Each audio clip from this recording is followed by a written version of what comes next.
Muchísimas gracias por su asistencia, muchísimas gracias a Julián García Valverde por ser tan amable de presentarnos esta conferencia de un valor muy importante para los ingenieros industriales, porque tal como estábamos comentando, todas las fases que tiene este proyecto creo que son de interés para el ingeniero, desde la infraestructura, pasando por la logística, pasando por la formación. Y por todas las fases que tiene este proyecto, creo que los ingenieros industriales nos gusta conocerlo y creo que hasta podemos aportar alguna cosa y nos brindamos a él y a su empresa para poder colaborar en todo lo que podamos. Este proyecto ha sido indudablemente un éxito para España, ha sido algo que en estos tiempos es impensable, que un país confíe en la tecnología de España es importantísimo, un verdadero satisfacción para todos.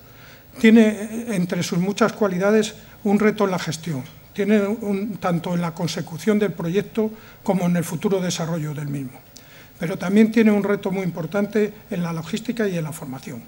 Y tenemos que tener, que es lo que más nos afecta a nosotros, un gran reto tecnológico, porque a pesar de que España lleva muchísimos años dentro de la alta velocidad, tantos como 25 o algo por el estilo, las características ambientales que presenta esa zona del mundo pues son muy especiales y muy duras para poder conseguir los requerimientos que pide el concurso y que yo creo que seremos capaces entre todos de salvar. La conferencia, por supuesto, no digo nada más porque sería meter la pata, casi seguro, pero lo que sí quiero incidir es en la personalidad tan impresionante de Julián García Valverde. Julián García Valverde es licenciado en Ciencias Económicas por la Universidad Complutense de Madrid, entró en el Ministerio de Economía y Hacienda como economista y técnico comercial del Estado y ha realizado pues, diversos cursos complementarios en la Barton School University of Pennsylvania, diploma en finanzas para alta dirección en Georgetown, el diploma en relaciones, negocios internacionales y gobiernos y en la London Business School, diploma en gestión de inversiones y diploma en finanzas corporativas. Profesionalmente, la verdad es que ha recorrido todos los ámbitos posibles, tanto el ámbito universitario como el ámbito de la gestión empresarial, como el ámbito político.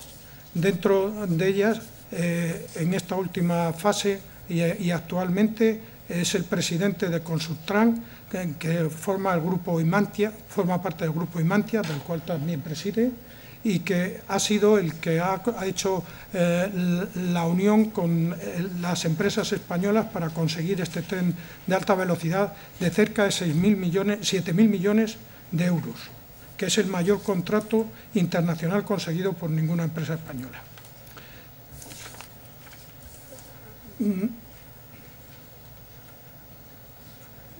También ha estado durante estos últimos 4 años preparando esta operación, en la cual participan 12 empresas españolas, que las voy a leer porque creo que sí es importante: Adif, Cobra, Consultrac, Copasa, Inversis, Dimetronic, Imantia, Inavensa, Indra, Ineco, OHL, Renfe, Talgo, Alrosan y Alsoula. Estas dos últimas son árabes y forman parte del consorcio local. Él, ya después de haber conseguido esto y estar preparando todo lo que es este proyecto, ya está pensando en otras alternativas futuras, como son el método de Riad, de la Meca, de Jeddah, de Doha y de altas velocidades para el Golfo Pérsico desde Kuwait a Omán.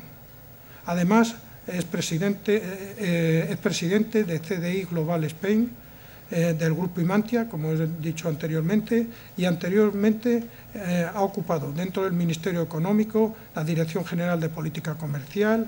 En la Embajada Española ha sido consejero jefe de Oficina Económica y Comercial Española, en el Ministerio de Sanidad y Consumo ha sido ministro, en Renfe ha sido presidente. Bueno, yo creo que ya como presidencia pues ha ocupado toda la rama desde las más altas instancias prácticamente de la política española hasta las más altas instancias de la dirección de empresas españolas.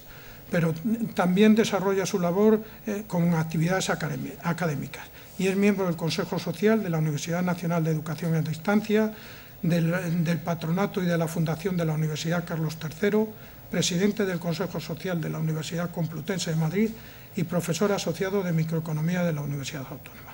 Como ven, es una persona con una formación extensa y amplia que ha desarrollado amplísimamente unas capacidades enormes, pero que sus ejes fundamentales yo creo que es el transporte y que el tren es su gran debilidad en todo este proceso. Por favor, Julián, tienes la palabra. Muchas gracias. Muy bien, muchas gracias al Colegio de Ingenieros Industriales de España y por su iniciativa y por invitarme a darme la oportunidad, la ocasión de hacer esta. ¿Se oye bien hacia el final? Bien. Decía que gracias por la iniciativa y gracias por la oportunidad que me brinda. Enlazando con las palabras de presentación, ciertamente a lo largo de la carrera de uno siempre hay distintas influencias o distintas intensidades en las influencias o distintas potencias de los virus que le van entrando a uno a lo largo de la vida profesional, y no cabe duda de que el virus del ferrocarril es el que me ha hecho más efecto, aunque no en vano estuve expuesto a él durante 6 años, en una etapa del 85 al 92, en el que dio tiempo a hacer afortunadamente muchas cosas. Entre otras, la primera línea de alta velocidad española, toda la división en unidades de negocio de Renfe, la puesta en funcionamiento de un auténtico servicio de cercanías, etcétera, etcétera. Eso ha marcado sin duda el resto de la actividad profesional, aunque la haya tenido que combinar con unos saltos o con unos paréntesis, pero ha permanecido. El proyecto de Arabia Saudí es realmente un proyecto que ha sido duro de conseguir, pero que es realmente distinto de todos los que se han llevado a cabo casi históricamente. Es la primera vez que un país decide sacar en un concurso internacional la construcción de una línea de ferrocarril de alta velocidad para que se la hagan. Es decir, es un país en que no tiene su administración ferroviaria, su Renfe, tiene una organización ciertamente no muy potente, pero decide poner en manos de unas empresas extranjeras la puesta en marcha del tren de alta velocidad que quieren hacer desde Meca a Medina, desde el aeropuerto de Jeddah a Meca y a Medina y a la ciudad de Jeddah. Yo voy a tratar de concentrar en 3 grandes puntos, sobre todo en los 2 primeros, esta exposición. Primero, por qué los servicios de proyectos de llave en mano de alta velocidad ferroviaria, y luego una explicación de qué es el proyecto de Haramain y, en último lugar, cuáles son los pasos que estamos llevando a cabo y los próximos que llevaremos a cabo. La alta velocidad ferroviaria tiene como característica fundamental el ser un conjunto de contenidos técnicos multidisciplinares. Es muy difícil encontrar una sola empresa que sea capaz de llevar a cabo un proyecto de este tipo. De ahí la gran ventaja que ha tenido el consorcio español. Nuestros competidores han sido o bien empresas multinacionales fabricantes de material ferroviario, o bien empresas de construcción que han creído y tratado de captar empresas de fabricación de material ferroviario y de hacer un consorcio, entendiendo que no era tan difícil, por decirlo así, tener y aplicar un conocimiento de las distintas partes de que consiste un sistema, que es lo que es, no un tren, sino un sistema de alta velocidad. Son actividades complejas, con una tecnología ciertamente avanzada, que tiene que estar incorporando, además, los últimos avances constantemente. Otra razón para la creación de estos consorcios es el elevado riesgo financiero y técnico que tiene que soportar el contratista. Una sola empresa es muy difícil que soporte, por muy grande que sea, este riesgo financiero y el riesgo técnico, que el cliente no está dispuesto a soportar y que traslada totalmente, exigiendo incluso garantías conjuntas y solidarias al contratista. La segunda razón es que este contrato no solo es un contrato para llevar a cabo una inversión, para poner en marcha el tren, sino que es un contrato que tiene una segunda parte, que es el mantenimiento de la infraestructura, del material rodante y la operación de los trenes durante 12 años. Por tanto, eso hace que en el consorcio tengan que existir capacidades técnicas, no solo de fabricación o de construcción, sino de mantenimiento de los trenes y de mantenimiento de la vía. Y la fase de operación está sujeta a la consecución de determinados indicadores de rendimiento por parte de la compañía del consorcio ganador, que configuran los pagos que han de ser obtenidos en función de dichos hitos. El cliente, por tanto, adquiere la infraestructura, la vía, los sistemas, la operación y el mantenimiento a un precio fijo, que puede disminuir y variar mediante el cumplimiento de estos indicadores. Para utilizar un símil ferroviario, este ejemplo puede ser, creo que, bastante útil. Un sistema de alta velocidad necesita dos condiciones que constituyen los dos elementos, los dos motores sin los cuales no existe, que son como las dos cabezas tractoras de un tren de alta velocidad. La primera es que exista una demanda de pasajeros. Si no existe la demanda de pasajeros, no existe la atracción suficiente, la justificación suficiente para que exista eso. Pero existiendo esa demanda, y las otras cosas que vamos a ver después, tiene que existir otro motor que es el que es capaz de operar y mantener ese sistema de alta velocidad. Estos son los dos motores del sistema.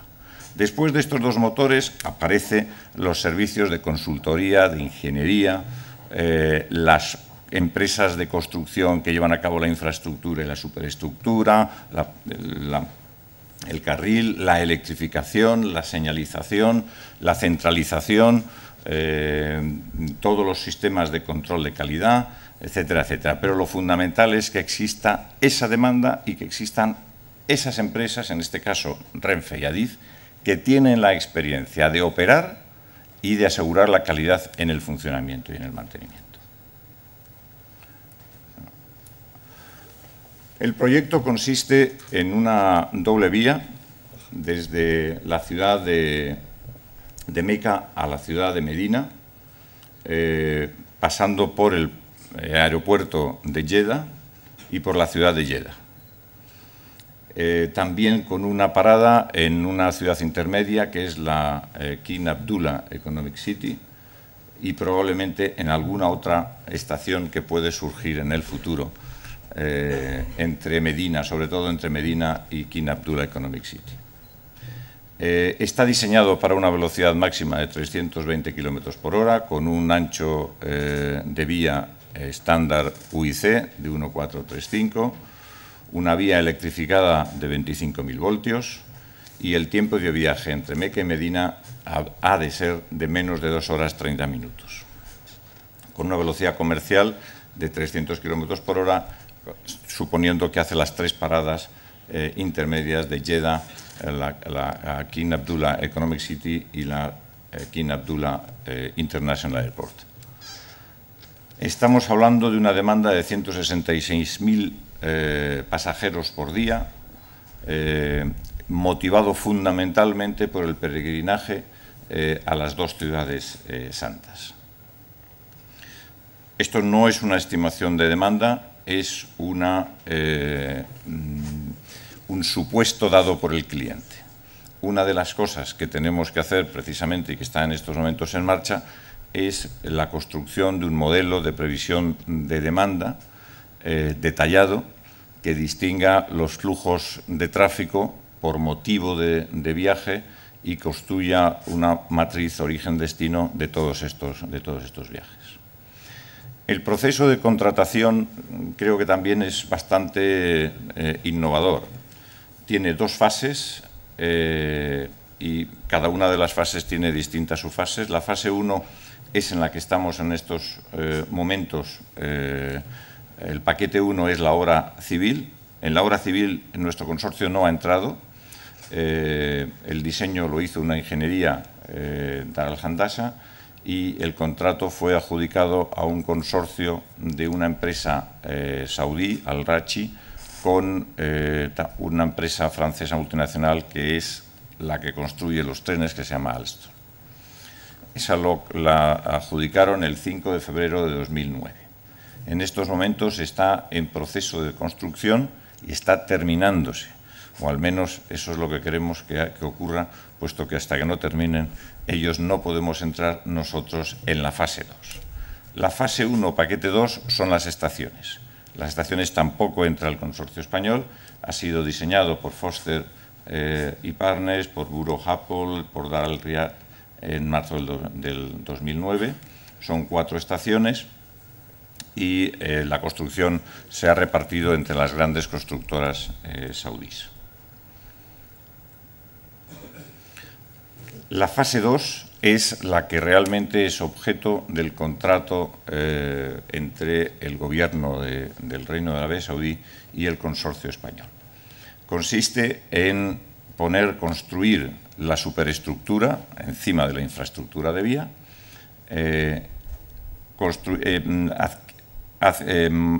fabricar el material rodante y previamente hacer el diseño y construcción con normas FIDIC de la vía en balasto y en placa. Luego me referiré a ello con cierto detenimiento.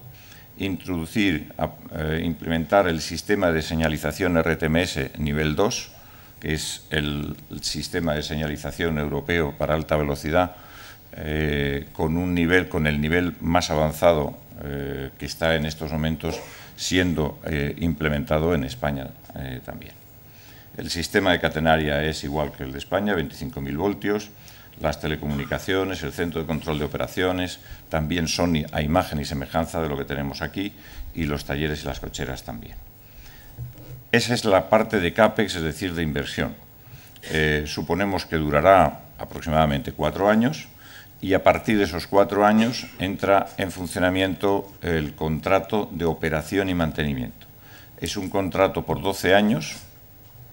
Realmente es un contrato doble por 7 años ampliable a 5 años más y que estará llevado a cabo por el consorcio, por el mismo consorcio. Es decir, no hay una parte del consorcio que se dedica a la operación de mantenimiento, sino que todo el consorcio es responsable de las 2 fases. Aunque algunas de las empresas, después de llevar a cabo su función como, por ejemplo, alguna de las empresas que hace la parte de superestructura, no estará haciendo la parte de mantenimiento de la infraestructura, pero seguirá siendo responsable conjunta y solidariamente con el resto de las empresas. Este es el consorcio hispano-saudí que tenemos. La parte de diseño, control, project management, lo lleva a cabo entre Consultrans e INECO, la parte de consultoría también. Renfe es el operador, Adif es lo que llamamos el Rail Administrator, el que tiene cuidado de la de la infraestructura, de la superestructura, el que pone las normas de calidad de la infraestructura y, en general, de toda la operación de infraestructura. Dimetronic, que es de un fondo de inversión inglés que se llama Invensys, se encarga de la señalización RTMS. La obra civil la realizan 3 empresas, OHL, el 50%, y el otro 50% entre Copasa e Imatea Construcción. Talgo lleva a la fabricación del material rodante de los trenes, que son exactamente iguales por imposición, digamos, por condición del cliente, que el Talgo alta velocidad que está funcionando en estos momentos en el tramo de Madrid-Valencia. Creo que no me he olvidado de ninguno. Indra lleva a cabo todas las telecomunicaciones, los centros de control de operaciones también. Y luego la catenaria la llevan a cabo 3 empresas: Cobra, del grupo ACS, Inavensa, del grupo Abengoa, y Guinovar, del grupo OHL.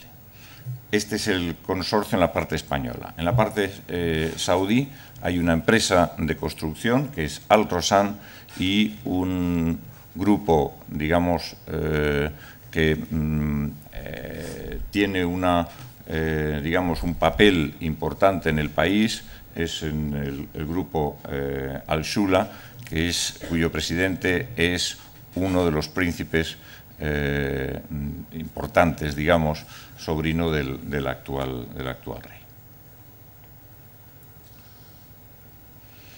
Los compromisos del consorcio son, como decía, la creación e implantación de la industria de alta velocidad ferroviaria en Arabia Saudí.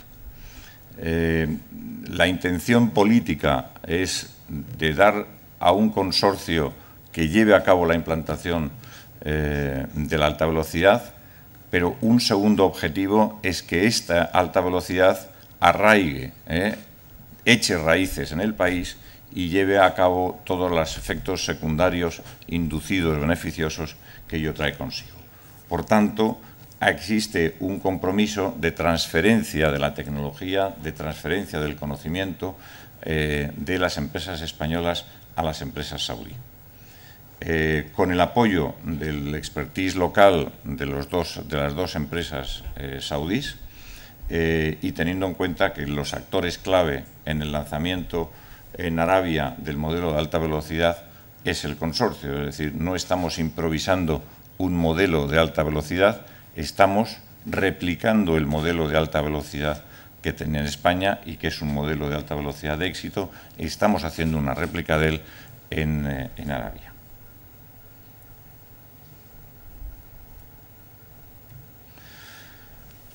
El gran problema que tiene un proyecto de estas características es la movilización, que a nosotros, en un país como el nuestro, no le damos importancia a tener subcontratistas, no le damos importancia a no tener que hacer determinados esfuerzos ingentes para conseguir un permiso. Eso, en cambio, no hay que darlo, por supuesto, en Arabia. Por tanto, luego veremos también el tema de las interfaces, es lo más difícil de este proyecto. Aquí este es un cuadro un poco para dar un poco la idea de quiénes son los actores. SRO es el cliente, Saudi Railways Organization, y vamos a montar, está montada ya la oficina de Jeddah, lleva desde el mes de enero trabajando con un equipo de ingeniería, de consultoría y con representantes de todas las empresas, y en contacto diario, por supuesto, con una oficina de ingeniería montada en Madrid, en los locales de INECO, y con todas y cada una de las empresas componentes del consorcio. Tenemos que poner en marcha un centro de formación ferroviaria para hacer posible tener no solo maquinistas del tren, sino todos y cada uno de los oficios que son necesarios para montar esa alta velocidad.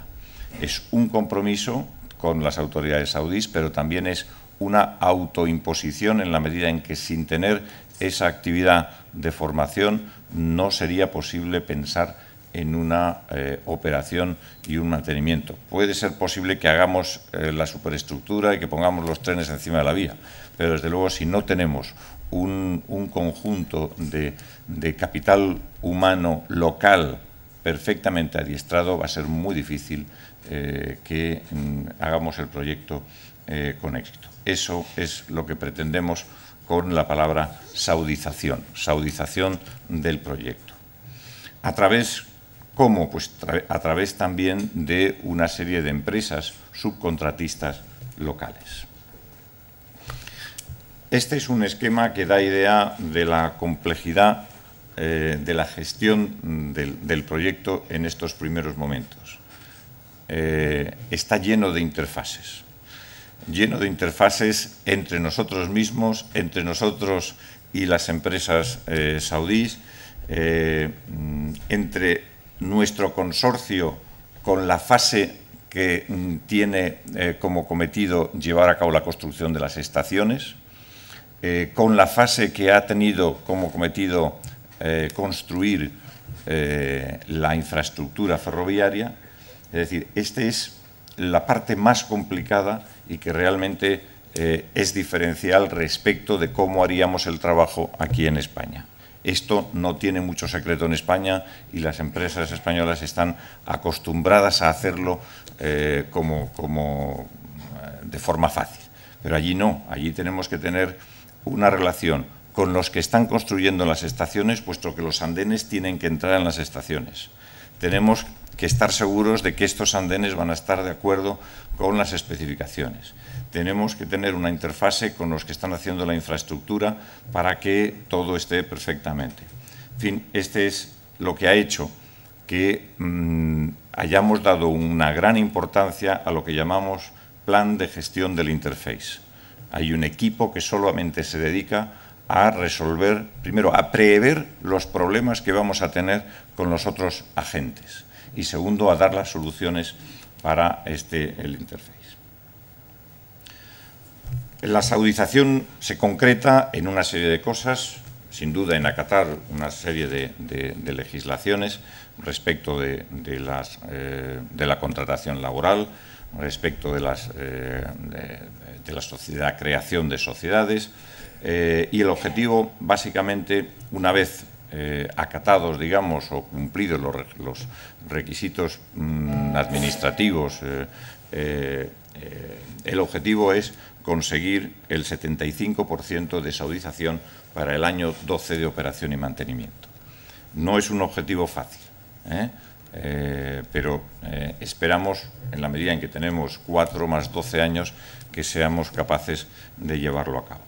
¿Cómo? Pues a través del reclutamiento y del mantenimiento y del training continuo de un conjunto de expertos y de una mezcla del know-how de empresas españolas con el capital humano local. Una de las cosas que tenemos prevista es la creación de una escuela ferroviaria que es un poco una réplica de una experiencia que hicimos en Renfe en el año 86, en donde pusimos en marcha lo que llamamos la escuela de gestión. No se trataba de enseñar a los maquinistas a conducir porque lo sabían bastante bien, se trataba de introducir un cierto oficios, por supuesto, oficios que podían, digamos, no estar muy desarrollados en el campo de las telecomunicaciones o de la electrónica, pero sobre todo se trataba de introducir actitudes nuevas sobre control, no control de la calidad, sino mejora de la calidad, etcétera, etcétera. El resultado de la Escuela de Gestión en Renfe, por el que pasaba todo el personal, en varias veces a lo largo de su vida, ha sido realmente muy bueno y ha dado frutos muy importantes en unos sitios más tangibles que en otros, pero por ejemplo en talleres ha provocado mejoras e innovaciones en la construcción de material rodante que no habían sido, que surgieron de estos círculos de calidad y no tanto de las empresas fabricantes de material ferroviario. Este es un poco el objetivo que pretendemos con la saudización y con la creación de una escuela ferroviaria en Arabia Saudí. Los retos de este proyecto. Los retos es, tenemos un cliente que no conocemos y que es radicalmente distinto de los clientes tradicionales que conocemos en España. Tenemos un consorcio que es también distinto a lo que estamos acostumbrados. Estamos acostumbrados a contratar con Adif o contratar con Renfe o contratar con el Ministerio de Fomento. Te dan las reglas, tienes un pliego de condiciones, lo cumples, ganas la licitación o no la ganas, pero ahí se acaba todo el problema, o empieza el problema, como se quiera ver. En este caso, el consorcio es lo que se ha venido a llamar un proyecto de colaboración público-privada de verdad. Es decir, tenemos 3 empresas públicas, Renfe, Adif e Ineco, y el resto son empresas privadas, y estamos haciendo, seguramente por primera vez también, este gran proceso, este gran proyecto, con una cooperación y entendiéndonos o teniéndonos que entender día a día. Los usuarios de este tren van a ser muy distintos de los usuarios que nosotros conocemos en los trenes de alta velocidad en España. A grandes rasgos hay 2 tipos de usuarios en Arabia. El usuario, digamos, que podríamos decir parecido al occidental, el que puede hacer negocios o que va del aeropuerto de Jeddah a Medina o del aeropuerto de Jeddah a otras ciudades intermedias, que puede tener unas motivaciones para hacer el viaje en tren más o menos parecidas a las que tenemos aquí, y luego millones de peregrinos que vienen de todas las partes del mundo a hacer su peregrinaje a las 2 ciudades santas de Meca y de Medina. Esto supone, seguramente, para mi juicio, el mayor reto y la mayor dificultad que tiene este proyecto. Primero normalmente los viajeros, aunque en los mejores o en los peores días de punta, llegan a la estación gota a gota.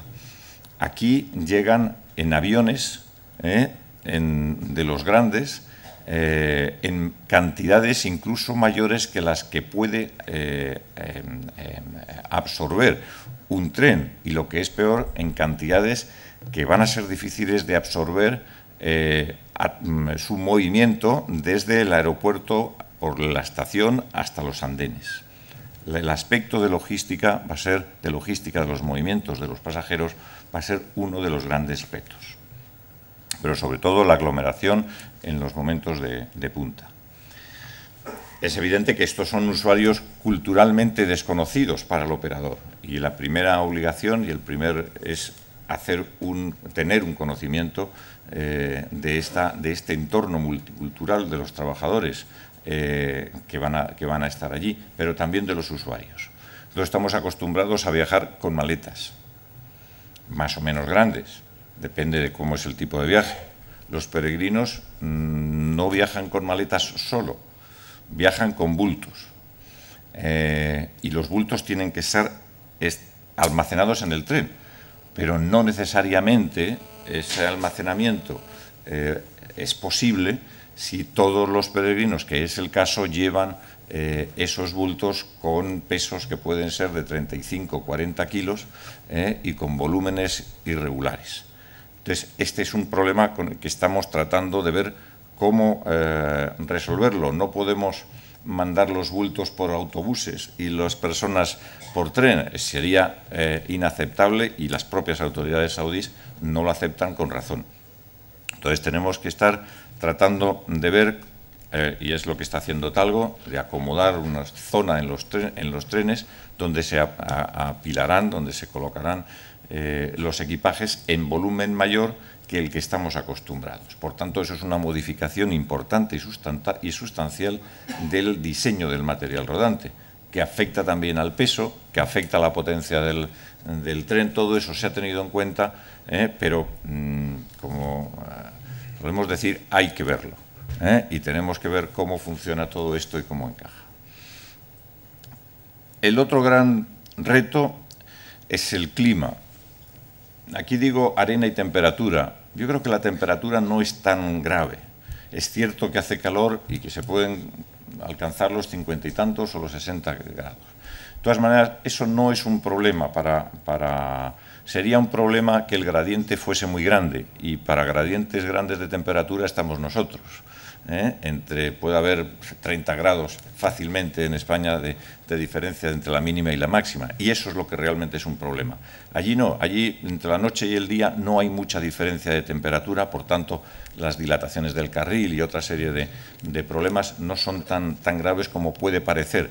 Creo que aguantan más las cosas que las personas a las temperaturas. Lo que sí es un problema es la arena.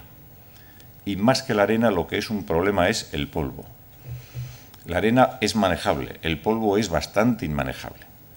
Y la arena la puedes, digamos, colocar donde sea menos agresiva. El polvo es muy difícil de evitar. Esos son los grandes problemas que tenemos. Son algunos datos sobre los servicios en operación. Vamos a tener para el 2016 35 trenes, 2026 54 y 2046 100 trenes, con una demanda diaria que va a pasar desde el 2016 de 180.000 a 400.000 y unas circulaciones día de 275 circulaciones a 588, que van a ser posibles haciendo al principio 8 composiciones en sencillo. En el 2026, 8 de las cuales 5 en doble, perdón, y en el 16 una en doble, y en el 2046, 11 composiciones, de las cuales 6 en doble. El número de plazas al año ofertadas es de 100 millones, 140 y 236. Repito que estos son datos dados por el cliente y que no han sido todavía contrastados por el consorcio mediante el estudio de demanda que estamos llevando a cabo.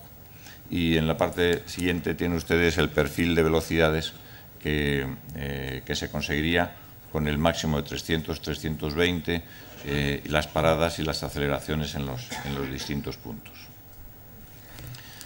Las características de la demanda son que el de procedentes de peregrinación total prevista serían 5 millones de personas, con una captación potencial del 35% y, por tanto, una demanda potencial del tren de casi 2 millones. Y viajeros, entre comillas, convencionales, residentes, diaria, serían alrededor de 800.000, con una captación potencial del 23%. Hay una serie de datos de dónde procede la población, los viajeros de los distintos países que tienen población musulmana. Fundamentalmente son de África, Asia, algo América del Norte y algo Europa, pero básicamente el 34% de África y el 24% de Asia, además de los países del Golfo y de India, que también está incluido en los otros. La vía, decíamos que era una vía en principio de balasto. Cuando hicimos la oferta, el pliego de condiciones exigía que hiciésemos una oferta de vía en balasto. Desde los primeros viajes que hicimos, llegamos a la conclusión de que la vía en balasto iba a presentar bastantes problemas debido a la arena y al polvo.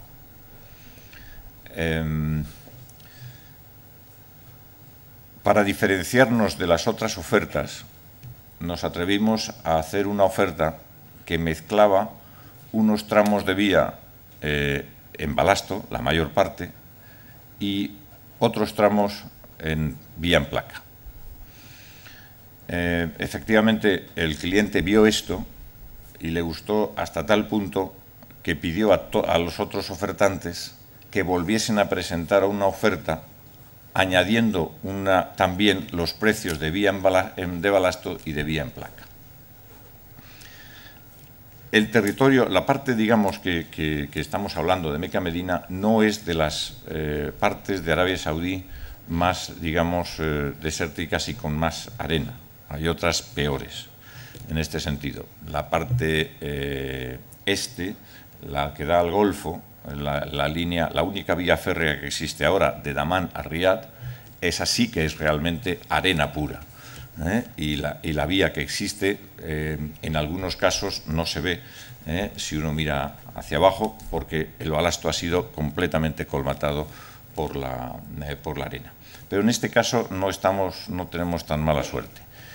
Aún así, hicimos una delimitación de los tramos en donde creímos, por una serie de informes de tipo climatológico y algunas otras informaciones que teníamos, delimitamos una serie de zonas donde entendimos que los problemas de arena iban a ser grandes e hicimos la oferta diciendo que allí íbamos a hacer vía en placa y unos muros de 2 metros a cada uno de los lados de la vía en placa. De tal forma que si la arena lograba penetrar en el cauce de la vía, era relativamente fácil con alguna máquina diseñada ad hoc eliminar la arena del cauce de la vía como si fuese nieve en otros países que se hace.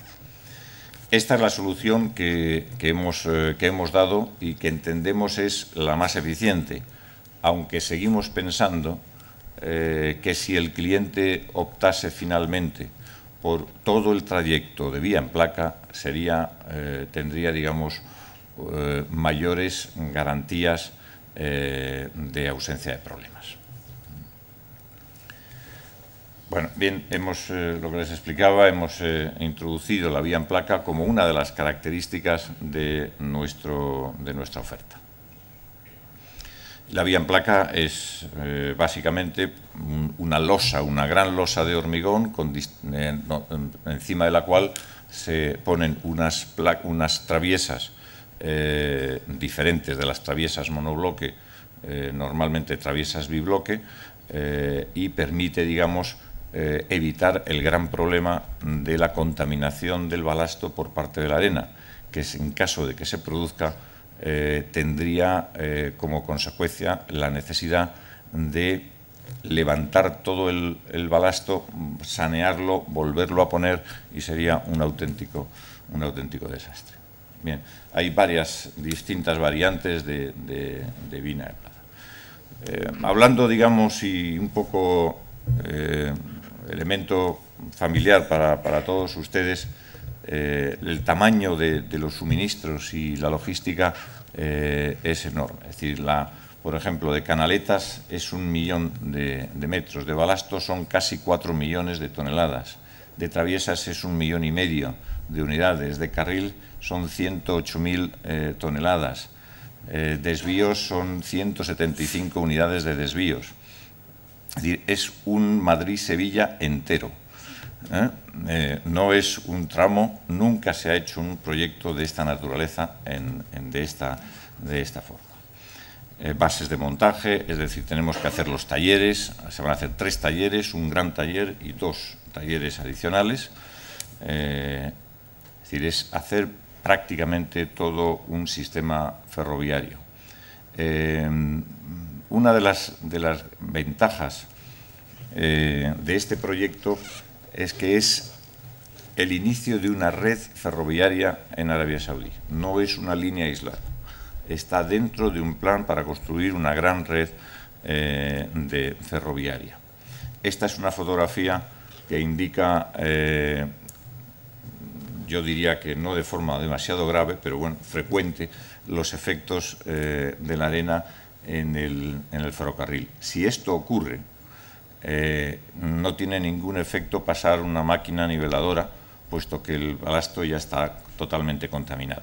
Es decir, esto no puede ocurrir en una línea de alta velocidad, puede ocurrir en una línea de mercancías en la que se puede ir a 80 o 100 kilómetros.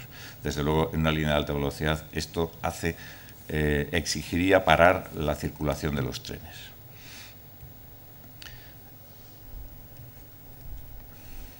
Bueno, hay otras medidas de prevención que estamos poniendo en marcha.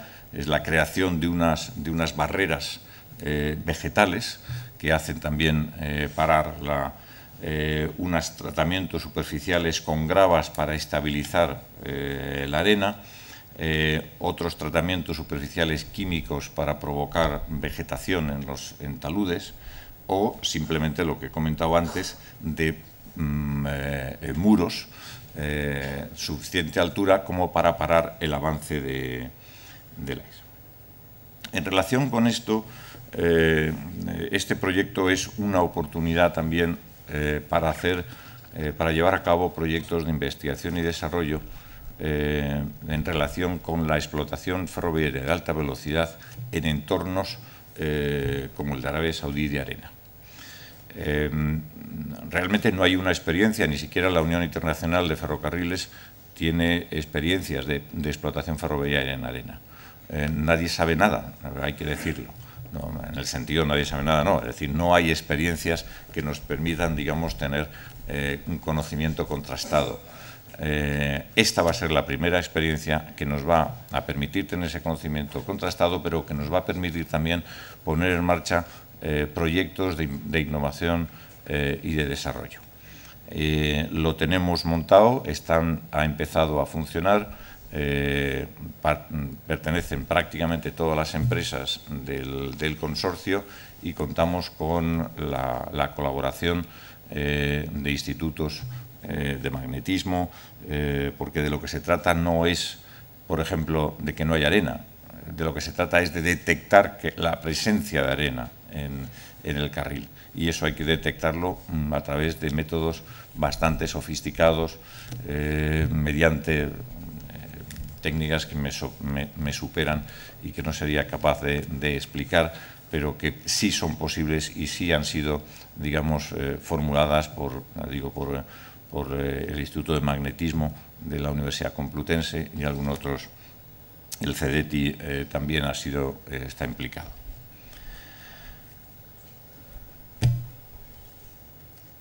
Bien, estas son distintas esquemas de secciones de plataforma para tratar de hacer. Yo me gustaría acabar esta exposición comentando la importancia que ha tenido la implantación de la alta velocidad en España para llevar a cabo este proyecto. Las empresas españolas, tanto de fabricación de trenes como de obra civil, como de electrificación, como de comunicaciones, tienen una experiencia desde el año 92, es decir, de 20 años en hacer alta velocidad, y tienen una experiencia en trabajar entre ellas juntas, en coordinarse, sin que se hubiera producido esta experiencia de la alta velocidad en España. Las empresas españolas que han contribuido a llevarlo a cabo en España no serían capaces de llevar a cabo este proyecto ni de haber conseguido la adjudicación. Esto lo digo porque muchas veces se duda, digamos, de los efectos beneficiosos de grandes proyectos, pero en este caso no solamente los grandes proyectos tienen ventajas para los ciudadanos y para los usuarios, sino que tienen efectos beneficiosos para la industria, en términos de cómo se ha absorbido, cómo las empresas privadas han sido capaces desde los últimos años 80 de absorber la tecnología que tenían empresas como Alstom o como Siemens o como Bombardier. Han sido capaces de absorber esa tecnología, de ponerla en marcha y de replicar sus distintos oficios, pero poniéndolos en combinación todos, creando un sistema de alta velocidad. Nunca las cosas son perfectamente replicables. El que hayamos conseguido este concurso no quiere decir que vayamos a conseguir otros concursos. Yo creo que el que da primero puede dar dos veces, pero hay que estar constantemente inventando nuevos enfoques que sean competitivos y que sean más competitivos que la competencia. Yo creo que en el futuro esto va a ser una referencia importante, pero tenemos que innovar también en las formas de presentar las ofertas, en las formas de hacer los consorcios para conseguir contratos adicionales a este que hemos conseguido, importantes, son 6.700 millones, de los cuales son 3.500 a grandes rasgos en la fase de inversión y otros 3.500 en la fase de operación y mantenimiento. Prácticamente todo el contenido que llegue a Arabia Saudí es un contenido fabricado por empresas españolas. El contenido saudí va a ser sobre todo de empresas de obra civil, de materiales, de balasto, pero todas las telecomunicaciones, toda la electrificación, los trenes son de origen español. Espero que también el carril y todos aquellos elementos auxiliares de proveedores españoles. Y nada más, muchas gracias por su atención y si tienen alguna pregunta, pues estaré encantado de contestar.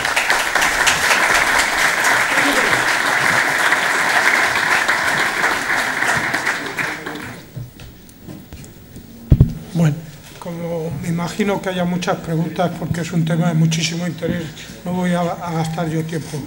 ¿Quiere alguien hacer la primera? Pues venga, empieza Ángel.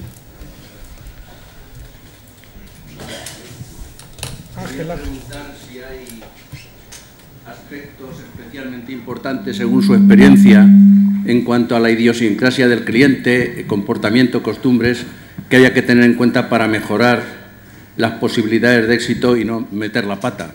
Es decir, aspectos esenciales en cuanto a cómo mejorar la gestión, dada el cliente que es y el sitio donde está. Gracias.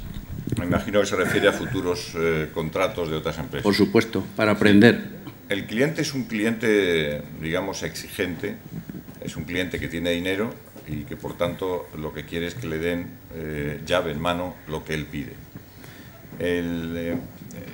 Es un cliente que cada vez le está dando más importancia al precio. Yo no creo que haya que fiarse de muchas cosas más que el precio y la calidad. Es un cliente que le gustan las empresas grandes, eso es cierto. Le gusta no estar preocupado de qué le va a pasar a este contrato una vez que lo adjudique.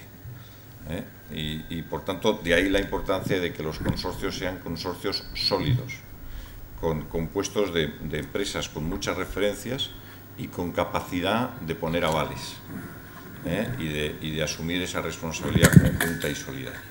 Pero el elemento precio es clave y cada vez es más clave.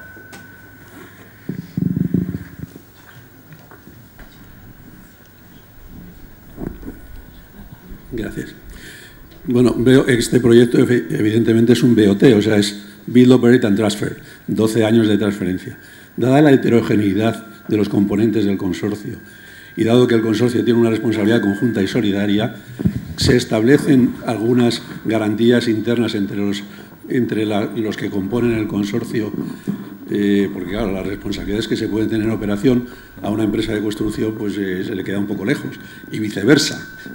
Los problemas que puede tener el operador, pues cuando le llega a él en su momento, puede estar ya en una situación, digamos, económicamente caótica. ¿Hay responsabilidad, hay un cruce de garantías internas entre los componentes? Esta es una discusión que ha sido muy intensa desde el principio de la formación del consorcio, pero no ha habido forma de saltarse la norma que ha dicho el cliente desde el principio y que era condición indispensable, que era: todos ustedes tienen que ser responsables conjunta y solidariamente. No nos podíamos salir de ahí. Por tanto, lo que hemos hecho y seguimos haciendo es, primero, ser conscientes de que estamos condenados a entendernos. Y segundo, establecer unas normas internas muy complicadas, hechas por juristas, en las que el que la hace lo paga. Es decir, somos todos responsables, pero establecemos normas internas de tal forma que el que no cumple tiene de alguna forma internamente que resarcir a los demás. Pero le puedo asegurar que los juristas siguen dando vueltas y buscando matices al tema.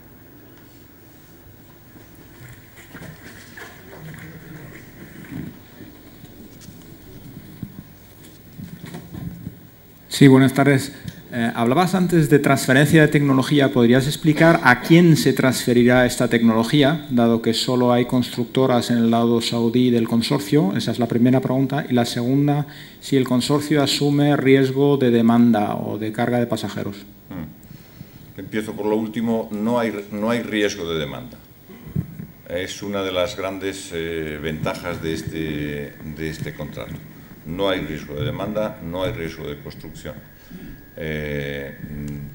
Nosotros vamos a cobrar la parte de inversión de CAPEX, pase lo que pase con la demanda, porque todavía no existe, y en la parte de OPEX lo que hay es determinados indicadores de performance, en virtud de los cuales se modula los ingresos, determinados ingresos adicionales o marginales.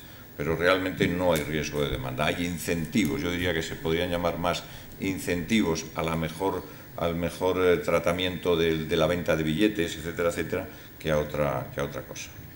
Me habías preguntado lo primero, pero no recuerdo. La transferencia de tecnología se hace al cliente.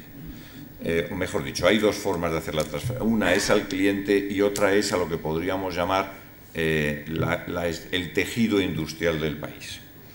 Al tejido industrial del país a través de esta escuela de ferroviaria, que se supone que va a formar a una serie de gente que luego entrará a formar parte de la plantilla de la empresa que va a operar en los trenes y que después puede cambiar de empresa, pero que en cualquier caso va a suponer, digamos, un spread de conocimientos a lo largo y ancho del país.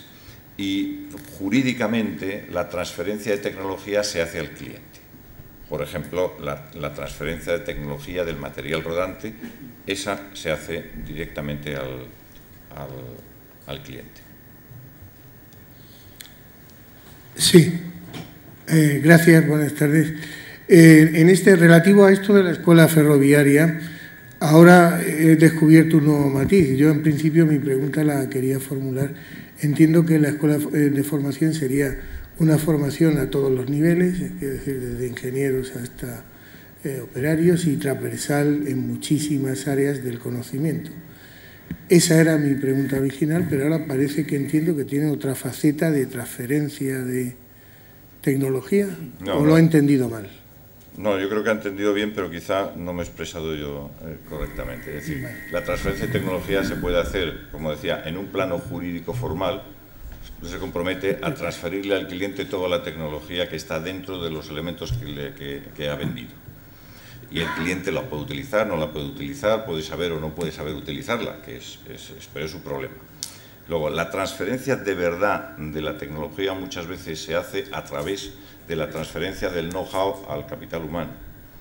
Y esa es la que yo creo que es la más eficiente, y la que verdaderamente, si se va a hacer, es la que se va a producir. ¿A través cómo? Bueno, a través, entre otras cosas, de esta escuela de ferroviaria que hemos... Y esa escuela ferroviaria se va a diseñar desde España, aunque físicamente esté... Esa escuela ferroviaria tiene que ser la obligación, el compromiso es de Renfe en colaboración con el resto del consorcio y en colaboración con el socio local Alsula. Muy bien, gracias. Y el socio local Alsula está especialmente interesado en asegurar que efectivamente se va a producir el establecimiento de esta escuela y un funcionamiento eficiente de la misma. Muy bien, gracias. A veces...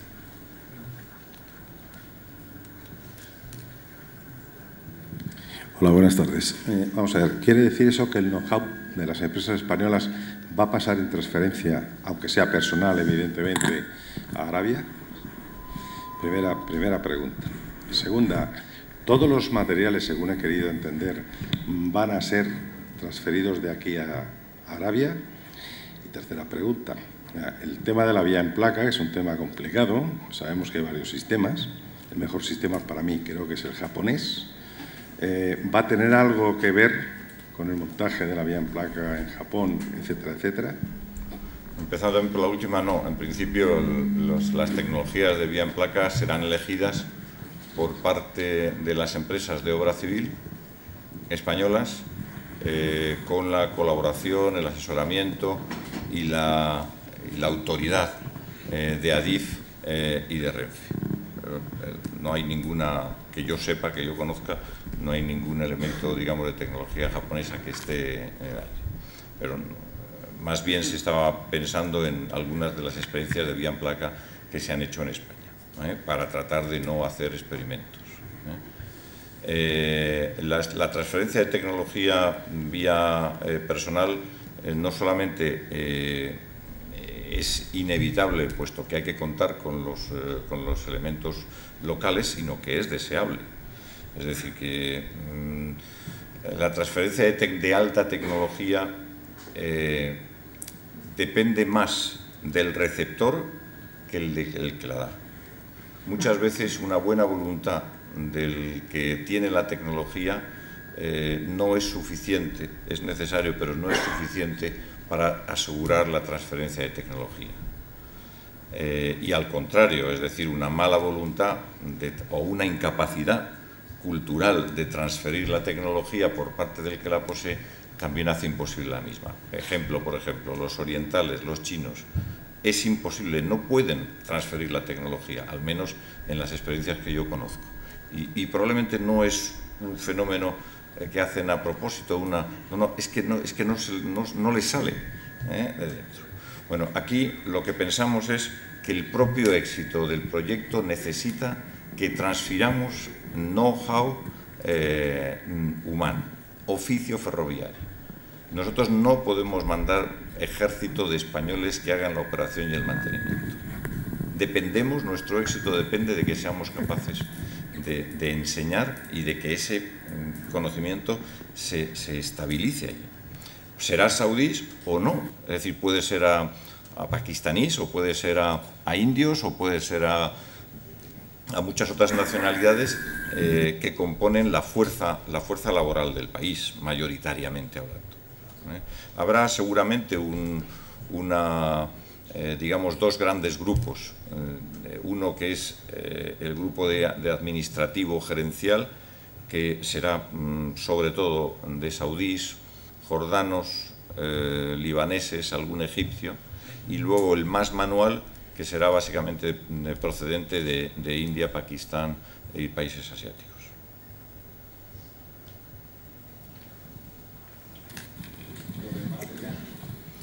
El material, no, el material se va a exportar de España todo, prácticamente todo, a no ser que haya alguna empresa española que se salga de mercado de forma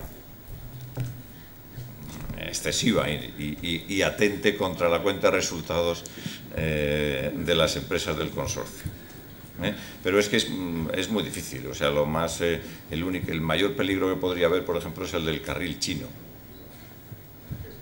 Pero claro, ahí hay un problema de características y de calidades y de responsabilidad, es decir, y el resto pues será de España o será de aquellos países que lo fabrican. La parte electrónica de los trenes pues serán componentes que solo fabrican pues unos alemanes, unos japoneses y otros de no sé dónde, pero no hay mucho de dónde elegir.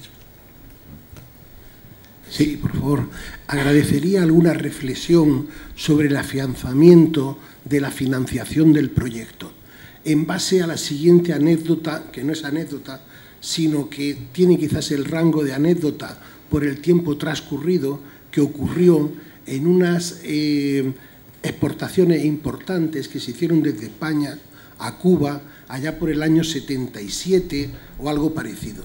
Se firmó un convenio entre el Gobierno de España y Cuba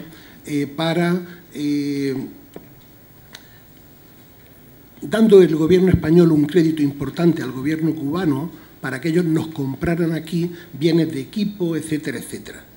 En el clausulado que regía esos contratos había una pequeña cláusula que nos pasó desapercibida a casi todos los que participamos en aquella historia, y era que la mercancía tenía que viajar en barcos con bandera cubana.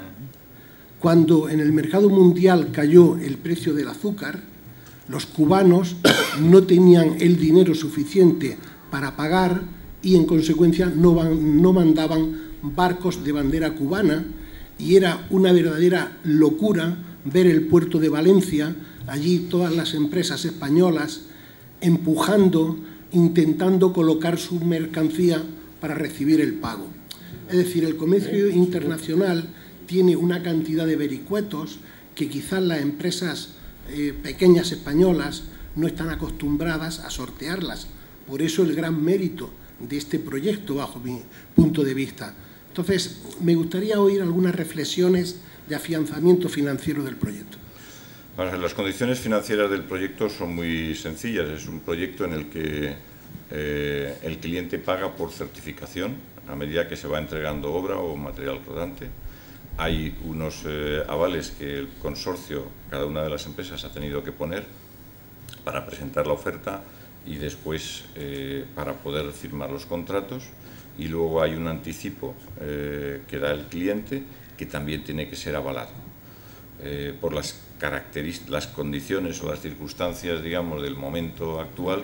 Pues ha sido no solo más difícil, sino más caro de lo habitual el capítulo de avales. Ha sido un pequeño vía crucis, pero bueno, está resuelto. En cuanto a las dificultades, digamos, de logística, el país es complicado desde el punto de vista administrativo, pero no creo que vayan a ser esas ninguna de las... O sea, el cliente tiende a dar libertad al consorcio para llevar a cabo su cometido lo más que puede. Lo que no puede es cambiar la idiosincrasia del país, claro, no puede cambiar, digamos, el grado de burocracia que haya, o las normas que haya sobre creación de empresas, pero saltándose eso es bastante liberal en cuanto a cómo haga usted. Naturalmente todavía no hemos despachado nada en la aduana de un puerto y no tengo experiencia, no puedo decirlo, pero no parece que se vaya a ser un problema. Está siendo un problema, pues por ejemplo, los visados. Está siendo un problema la creación de las empresas filiales allí. La lentitud es grande, más que la lentitud del carácter restrictivo de todas estas cosas con las que se dan. Pero, en fin, no parece que ese vaya a ser es un problema, pero a eso me refería con las interfaces. Sí, una de curiosidad nada más. A la mitad de su presentación había una referencia como al sometimiento de una ley NIQUIST o NAQUIST o algo así.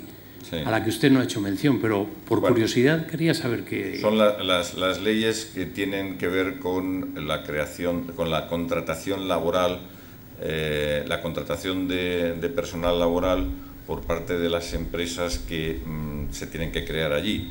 Que, bueno, pues no, es decir, no puedes llevar a nadie, tienes que tener una empresa, esa empresa tiene que tener un permiso que se llaman las ICAMAs. Las ICAMAs son las únicas que te permiten mandar la carta de invitación. La carta de invitación es la que da lugar al visado. Es un proceso complejo y eso no se lo puede saltar uno. Por tanto, lo he puesto porque es un elemento muy importante, pero muy administrativo tampoco.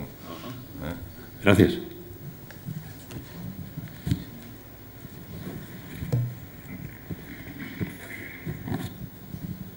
Sí, buenas noches.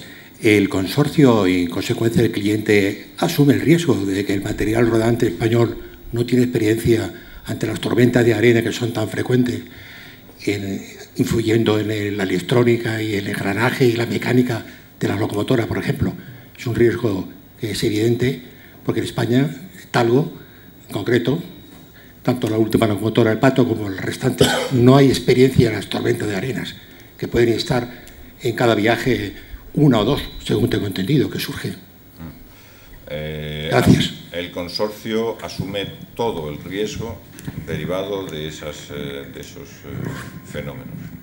El cliente no asume ningún riesgo. Tenemos que ser capaces de implementar los esquemas de protección que hagan que ni el polvo, ni sobre todo ni la arena, ni sobre todo el polvo entre en en los mecanismos del tren, y que tampoco es que puede tener muchos efectos, no solamente que inutilice determinados mecanismos del tren, sino simplemente que depositado en el carril produzca un desgaste prematuro de las ruedas, pues que en vez de cambiarse cada varios cientos de miles de kilómetros, pues hay que cambiarlos a los pocos decenas o 100.000 kilómetros, lo cual sería, estamos sobre ello. Estamos viendo también incluso la calidad del carril, la dureza del carril como una forma de mitigar esto, pero para ser absolutamente francos, el riesgo es nuestro. Buenas tardes. Yo le quería preguntar sobre el origen, la formación del consorcio. ¿Quién decide y de qué manera las empresas que participan? ¿Por qué Talgo no CAF? ¿Por qué OHL no Acciona? ¿Y quién lidera este consorcio? Ya. Es una pregunta que para contestar tengo que hacer historia. Pero es una pregunta muy interesante. A ver, a este concurso se presentaron dos consorcios españoles. Un consorcio compuesto, liderado por OHL, en donde estaba CAF y ADIF. Creo recordar que estaba también Inavensa, estaba también Indra. Y otro consorcio que no sé si decir que lideré, pero que por lo menos promoví yo, en el que estaba Renfe, Copasa y Matia como constructoras de obra civil, Talgo, Cobra como electrificador, y no sé si alguna de las otras. Entonces presentamos los dos por separado porque no nos pudimos poner de acuerdo antes. Presentamos una expresión de interés para que nos pusieran en la lista corta. Entonces salió en la lista corta el consorcio que yo había promovido y, lógicamente, el otro consorcio llegó un momento en que dijimos, oye, somos más fuertes. Bueno, primero lo pidió y segundo reconocimos el otro consorcio, somos más fuertes y nos unimos. Alguna desventaja basada en un número quizá excesivo de empresas, o si no excesivo, duplicación, por ejemplo, esa es la explicación de que haya 3 empresas que hacen electrificación, Cobra, que estaba en nuestro consorcio, e Inavensa y Guinovar, que estaban en el otro. O explica que haya, digamos, 3 de obra civil y no 1 o 2. Bien, fusionamos los dos consorcios, el cliente aceptó esta fusión y presentamos la oferta pues como un solo consorcio. El sistema de organización del consorcio, desgraciadamente, no puede ser como una UTE, a la que estamos muy acostumbrados en España, y que nombramos un gerente y un encargado de no sé qué y un encargado de no sé cuánto, y eso los profesionales españoles saben cómo funciona y no hay que hacer nada. Aquí hemos tenido que montar todo un esquema en el que los objetivos de cada una de las empresas se hacen compatibles entre ellas, y a través de un proceso de decisiones quizá un poco lento, pues hemos sido capaces de presentar una oferta, que es lo primero en lo que hay que ponerse de acuerdo, para ganar. Y una vez que ganamos, se llevó a cabo la creación de una sociedad española que tiene un representante en el Consejo de Administración de cada una de las empresas y un presidente y un vicepresidente. El presidente es el presidente de INECO y el vicepresidente es el director financiero de Talgo. Luego hay una empresa en Arabia Saudí formada por el 80% por la empresa española que me acabo de referir y por el 88% de los españoles y el 12% de las dos empresas saudíes. El titular del contrato es la empresa saudí, o mejor dicho, todas y cada una de las 12 empresas que componen el consorcio. Pero le damos a las dos sociedades la capacidad de tomar decisiones y no de hacer cada una de las empresas la toma de decisiones, que sería un auténtico lío. Por tanto, el proceso de decisiones se forma la decisión en la empresa española, se pasa esa decisión en el 80% a la empresa saudí, y la empresa saudí es la que finalmente toma las decisiones que tenga que tomar. Ese es el proceso, pero no obstante, eso es las decisiones formales, pero hay un proceso continuo de grupos de trabajo, de comisiones compuestas por todas las empresas que van día a día poniéndose de acuerdo, estableciendo normas, llevando a cabo acuerdos entre ellas de coordinación, etcétera, etcétera. Perdón, voy a añadir una cosa. Hay una gran ventaja en esto, es que las 12 empresas españolas llevan trabajando al menos 20 años. Entonces, puede haber discrepancias, pero es gente que se entiende, es gente que entiende el problema del contrario. Es decir, no hay que enseñarle la lección a la empresa de material ferroviario, de trenes, desde el punto de vista de material de vía. Es decir, hay un entendimiento, y eso funciona y se nota. Buenas tardes. Ha mencionado antes de que la actitud del cliente ahora se está orientando mucho hacia el precio, ¿no? Cada vez más. Pero ¿qué pasa con el plazo de ejecución? ¿Está sujeto a fuertes penalizaciones o no? Ya. Tenemos penalizaciones. No parece que nosotros vayamos a retrasarnos, pero sí que hay un elemento de riesgo derivado de la fase anterior de la construcción de la infraestructura. Me he referido al principio de la exposición, es decir, hasta que no esté perfectamente terminada la infraestructura, no podemos hacer la recepción y no podemos empezar a poner la superestructura encima. Entonces, de hecho, la infraestructura lleva ya retrasos, pero en la medida en que son retrasos por su culpa, no tiene, digamos, una repercusión en nuestro juego de responsabilidades. Pero si estuviese por nuestro juego de responsabilidades, claramente hay penalizaciones. Sí, buenas tardes. Vamos a ver, aunque desconozco en detalle la legislación del país del cliente, me gustaría, si pudiese orientar, las exigencias que haya podido, en su caso, de acuerdo con su legislación, plantear sobre los temas de prevención de riesgos laborales, y de alguna forma relacionado con lo anterior, si el proyecto aquí en España se han tenido en cuenta los mismos requisitos o similares que los que se tienen en este tema de prevención de riesgos laborales en una obra de este tipo y a esta envergadura, como las que se han hecho en España recientemente. Gracias. No sé a qué tipo de riesgos laborales se refiere en concreto.